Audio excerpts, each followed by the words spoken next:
Each war, conflict, or situation has players or actors involved. In this case, it is the United States versus China. President Trump has called out China on trade. Trump said when a country like the USA is losing many billions of dollars on trade with virtually every country it does business with, trade wars are good and easy to win. Trump claims China is violating trade agreements and sending cheap, excess steel into the global market. China is the world's largest steel exporter. China has also fired back a complaint on the United States tariffs on IP addresses. Now we'll look at a timeline of events leading to and up to what is happening on this trade war. What is a trade war? There are many definitions, but a trade war is a situation in which states or countries, in this case China and the United States, try to damage each other's trade, typically by the imposing of tariffs or quota restrictions. President Trump has put tariffs on China, and China is reciprocating. Before we analyze the theories and elements of international trade and the effect on this trade war, let's look at a timeline that's still evolving. There are updates every day. In January 2018, the United States announced tariffs on imported solar panels and washing machines. In March 2018, Trump announced plans for 25% tariff on steel and 10% tariff on aluminum. In April 2018, China announced tariffs on U.S. imports ranging from 15% to 25% on goods ranging from pipes to pork. In June 2018, Trump decided to push on with plans to impose tariffs in July. China has also made plans to impose more tariffs in response. Next, we'll take a quick look at what tariffs are. A tariff is a tax that a government places on goods that are imported.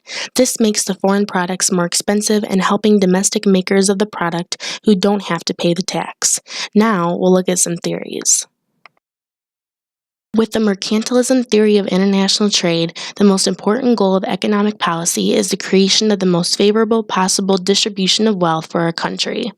President Trump is attempting to do this by helping steel producers in the United States, as opposed to liberalism, where the most important goal of economic policy is the maximum creation of total wealth through achieving optimal efficiency. This entails all states competing and the government staying out. It deals with a balance of trade and export and make more money. Trump is going against this by stopping competition. Why is President Trump doing this? Trump wants to protect American interests, and his goal is to protect domestic American industry. A theory that explains this is protectionism, a practice of shielding a country's industries from foreign competition by taxing imports. Exports aren't normally taxed. Trump is using this to protect our industries and also using nationalism, an American aspect, American dominance in the steel industry for one. Another reason the United States is imposing tariffs or restrictions is that China has been involved in forced technology transfer, pilfering of intellectual property, and in denial of access to Chinese markets. China runs a $350 billion-plus trade surplus with the United States and is on a concentrated campaign to unfairly take over a host of industries in which the United States specializes. To sum it up in the words of Donald Trump, people have no idea how badly our country has been mistreated. What's the effect of this? Let's look at the domestic and global impact of this trade war between the United States and China. Here are some of the impacts. On the domestic side, we have the United States farmers losing sales, a drop in Dow Jones, nationalism, and it may cost U.S. auto worker jobs.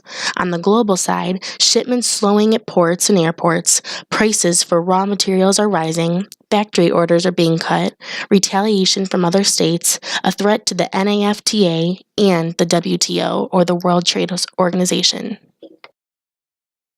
What is the impact, or what may be the impact of this trade war? On a global scale, since the announcement, international shipments are slowing at ports and airports due to uncertainty. Prices for raw materials are rising, and worldwide factory orders are being cut. An important and interesting impact is retaliation from other states and nations such as the EU, European Union, Mexico, and Canada.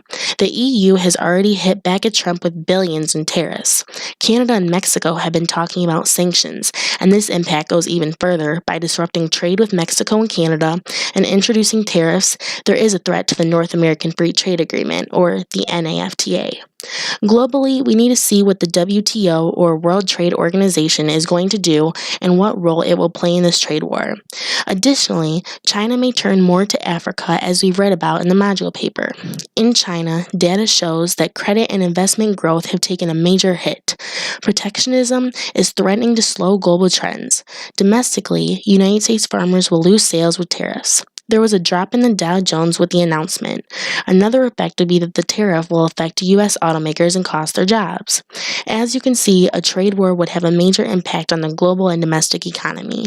President Trump and his need for nationalism and protectionism may be harming the United States economy in turn and affecting the global economy as well.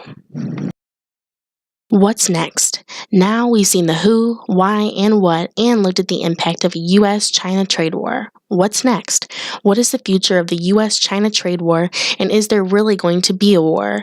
There is a lot of talk. Trump is trying to be tough on trade, but will it hurt the United States or the world? These are questions that have to be answered sooner rather than later, and the answers will have an effect on the United States and the global economy.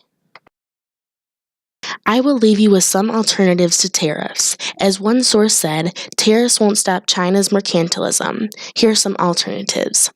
1. Get the WTO involved, bring a case against China. 2. Reform the United States antitrust law. 3. Suspend technical and scientific cooperation with China. 4.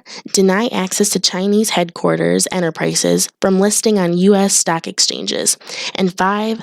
Build an alliance with like-minded allies. The United States could get the World Trade Organization involved by bringing a case against China, especially involving IP and tech. We could ask Congress to reform the United States antitrust law so foreign enterprises on U.S. soil should not be exempt from U.S. antitrust law. Not allow access to Chinese headquarter enterprises from listing on U.S. stock exchanges, suspend technical and scientific cooperation with China, and build an alliance with like-minded allies, including Japan, Korea, Europe, and Commonwealth nations. The intent behind their measures is not to punish China for the sake of it, but to ensure that trade and economic relations move forward on a fair and equitable basis according to WTO rules.